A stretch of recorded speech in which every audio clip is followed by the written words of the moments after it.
Um, I wanted to talk a little bit about the great Stan Lee, if we could, for a moment. And Let's. He's got a um, cameo in this movie, I believe.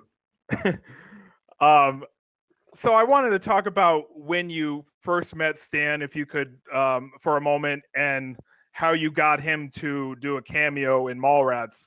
If we Oh could my chat God, I through would that. love to. Look, anytime we talk about our heroes that have passed, we bring them back to life. We keep them alive and shit. So I happily talk about Stan all the live long day. I met him on the set of Mallrats. Okay. First time I met him, but I knew who he was my whole life.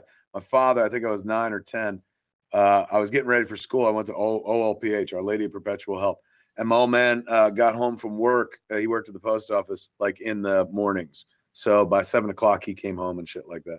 So I remember I was getting ready for school. And he goes, "Get in here, Kevin, come in here." And I came out. And he always did that when he wanted, like there was a movie thing on TV, like a commercial, or if they were interviewing someone on Good Morning America, showing a clip of a movie, he would be like, "Come in here." So I went running in, and there was Stan Lee, young Stan Lee, from the late 70s. Yeah. He was being interviewed on like Good Morning America or the local news show, or Today. I forget which one it was. And my father said, "See that? That's the guy who's Spider-Man's dad. He made Spider-Man." And I knew Stan's name. I said Stan Lee because I knew his name because I read the comic books, and Stan was in the soapbox and shit. Sometimes they had a little drawing of him, and he looked like the guy in the drawing and shit. I said, "I know this guy." So, Stan Lee is a gift from parents to children, man. You see it like in all these Marvel movies. Whenever Stan pops up, fucking you see people lean toward one another and stuff. I saw on Twitter after he passed, somebody said like, "I'll miss him because I used to always go to those movies with my dad, and fucking when he popped up, we'd play Where's Stan, and then we'd look at each other and be like, there he is." Something that everybody could fucking share, man, because he was just such a charming old codger, man, like the Mark Twain of comic books, a true American icon. So I wrote a scene in Mallrats in which like a comic book guru gives advice to our main character, and I gave the script to Jim Jacks, our producer, to read. And Jim Jacks goes, "Who is this character meant to be? The comic book guy?" I said, I mean, he's nobody in real life, but like, I guess it would be kind of like a Stan Lee. And he goes, "Well, why don't you just make the character Stan Lee?" And I said, "Well, I don't fucking know Stan Lee."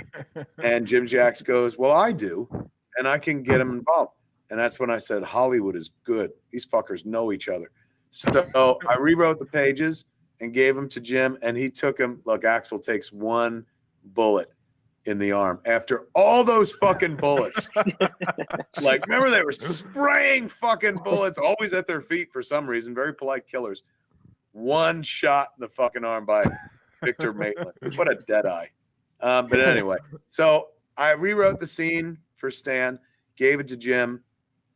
Jim took it to a meeting they were having at this restaurant out here called Dan Tana's. He met with Stan all the time. Jim Jacks, God rest his soul, he produced Mallrats, he produced Tremors, he produced Dazed and Confused, he produced the Mummy movies, the good ones that people like. He wanted to make Marvel movies before anyone was making Marvel movies. 1995, he was talking about trying to make a Marvel movie. That's why he became friends with Stan. He was a huge fan of Stan's stuff as a child. And, even though Stan didn't control any of the properties and stuff, Jim just loved being with him and picking his brain and getting him involved and shit like that. So he hero worshipped him the same way I did, but he actually knew him in person. So he took the pages with him to Dan Tana's, to this restaurant. And that night, Jim called me. So there was no texting back then. We actually had conversations. And so Jim called me up and was like, I talked to Stan. He goes, I said, "How'd it go?" And he goes, "You really want to know?" I said, "Yeah." And he goes, "What'd he say?" And he said, Stan's first reaction when he read the pages was, "I would never say this shit." And so Jim was like, "I know, Stan, but you're playing a version of yourself. It's not you, it's a character." And so I said, "What'd he say?" So he said he might want to do it, but Jim said he wants to talk to you first. I said, "Stan Lee wants to talk to me?" There goes Victor Maitland, killed by both Axel Foley and fucking Ronnie Cox's character, man. He made up for that one bullet shot to the arm. They fucking filled him full of lead and shit. So anyway, I said, "I get to talk to Stan?" He said, "Yeah, you're going to call him." Gave me his number. I'm going to talk to Stan Lee for the first time in my life. call Stan Lee. He goes, "This is Stan Lee," just like fucking in the cartoons, in like Spider-Man's Amazing Friends. And I said, "I know who you are." I said, "Oh my God, I'm a big fan," and blah blah blah. This is an honor, and blah. I saw you speak at this con and this con, and all the times I'd ever seen him, but never, spoke to him because he was up on stage. And he said, "Thank you, thank you. I'm very flattered." He's going, "Flattered you want me in the movie?" As he said, "But I just have to talk to you about it first." He goes, "In the movie, you have me playing me." I said, "Yeah, great you." And he's like, and so in the story, I'm telling a story about the girl that got away, the one that got away. I said, yeah. I got that from Citizen Kane. I stole that from Citizen Kane. A little speech a guy gives to Citizen Kane about passing this girl once and then never being able to, not a day goes by where I don't think of that girl. So I kind of absconded that speech a little bit, made my own version. And he goes, "The only problem is you have me talking about the one that got away. And if I play in this movie as myself talking about the one that got away, the one that didn't get away at home is going to be real pissed, lock me out of the house." And he was talking about Joni, his wife. And I knew his wife's name was Joni because I was a standard. So I was like, "Joni be mad?" He goes, "Joni be very upset." He's going, "So if there's can we put in a scene where, I reveal that I'm not, that I was just kidding. And that scene is in the movie." I said, "Oh my God, are you kidding me? If that's all it takes, I'll put that in." So the scene where he sees TS and TS like, "Hey, did it work?" And he said, "I gave him the soliloquy from the, Vulture, Love Be a Vulture Tonight issue." That was there because of Stan, because he didn't want to offend or upset his good lady wife of many decades. Isn't that fucking sweet? Wow. Like most people just be like, "You want me to be in a movie? I'll step on my wife's neck to make that shit happen." And Stan loved being in movies. I mean, as we all saw, Stan liked being the center of attention. He was into that shit. They never had to beg him to do that shit. So even being the guy he was, he still wouldn't throw Joni under the bus, even in a movie as dopey as fucking Mallrats. So it was sweet. It made me love him even more as a human being. And then I met him on the set when we shot that very first day. And, it was goosebumps. And we took a picture. You can find it online. He's sitting in a director chair. And I think we're in front of Comic Toast, the set. And I think I'm like doing Spider-Man hands behind him and stuff. I'm like, got a big fucking shit-eating grin on my face because there was like, like I said, I'd seen him at comic book conventions, but always from a distance. There he was on our set. He was mine to play with and stuff. And it was really sweet because I grew up with him in my life as a creative force and entity, and fucking his characters taught me morality and stuff like that. I always loved what a salesman he was. He championed his work. He wasn't too cool for school. He'd be out there fucking tub thumping for comic books and shit like that, and talking about Marvel. Always with the sense of humor, very self-deprecating. You could see where I stole a lot of my shtick from and whatnot. So I put him in Mallrats at a time in his life, 1995, when comic books were not huge. We were a few years away from the comic book renaissance. There had been some comic book movies, of course, like Batman and stuff, but we were up to Batman Forever the same year that Mallrats came out in 95. But there were no Marvel movies, to say the least. And fucking, Stan was well known in the comic book community, but like not nearly as well known as he is in the real world today, in the mainstream. So when I put him in the movie, it was like, ladies and gentlemen, here's the guy who created fucking Spider-Man and a bunch of characters you love in comic books, Stan Lee. And of course, he'd be very important to Brody, the character of Brody, but he's very important to me as well. And so I got to introduce him, so to speak, or reintroduce him to a generation that maybe was completely unfamiliar with the work that he started early on, because, they weren't born when it should happen. Years later, Stan Lee does the same thing for me by way of that Captain Marvel cameo. There he is reading the script for Mallrats on the train when Captain Marvel comes and looks at him and shit, smiles. And that was almost like Stan Lee. It says right under Mallrats by Kevin Smith. That's almost the returning of the favor. Stan Lee going, "Here, let me introduce you to a whole new generation of kids who might not be familiar with the earliest work of yours and stuff." It was a full circle moment, man. Really, really fucking sweet. But man, that fucking putting him in that movie, like, not only paid off personally where I felt satisfied, but like it paid off professionally. It made me look like a fucking genius because I was putting this dude in movies long before it was fashionable to put him in movies and stuff. So because of that, it made me look smart.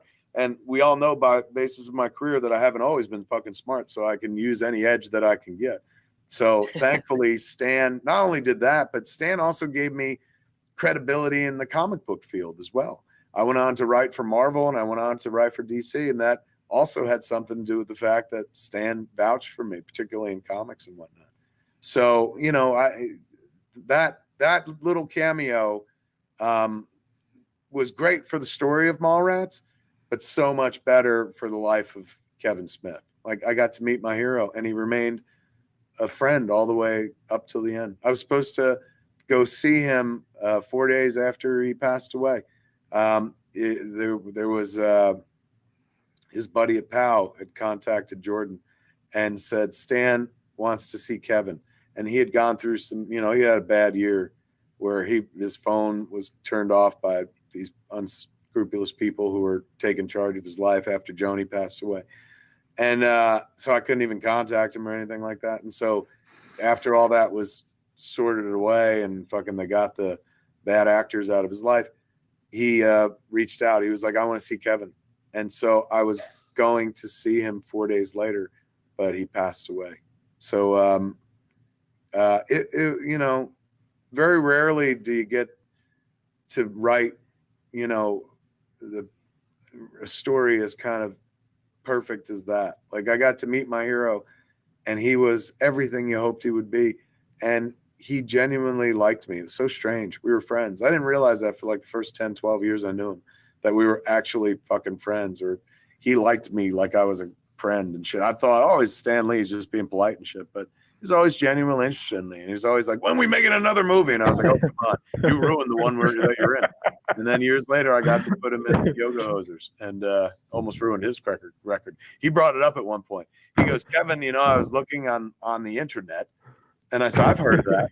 And he goes, I read an article that says that all of my movies combined, I have like a higher box office gross than Will Smith, because he was talking about all the Marvel movies. And I was like, you know what? You're probably right if you count all those Marvel movies. And he goes, and I was looking at the records, man, 100 million, 200 million. He's like, and then all of a sudden it drops down under $1 million for Yoga Hosers, and then goes back up for the next movie. I was like, sorry, I ruined your fucking streak. But we did that with Mallrats too. Mallrats didn't do that well. So yeah, man, it was magic knowing the guy. He was everything. He was everything you wanted him to be, and everything you hoped he was. Yeah, I'm still sad that he's not here. We got a big homage to him in Mallrats because he was meant to be a main character in the third act of Mallrats. He had a big fucking part in and I'm sorry, Jay and Silent Bob Reboot. He was also in the Mallrats 2 movie as well, that we never made. But he had a big role in Jay and Silent Bob Reboot and then passed away and stuff. So there's a big homage to him in the beginning and at the end of the movie as well. Well, thank you for everything you do, Kevin. I'm a big fan. I watch all of your stuff, and Mallrats is one of my favorite films of all time. So, oh my God, that means the world, man. Thank you for that. So thank you for answering my question. No worries. Thanks for bringing up Stan.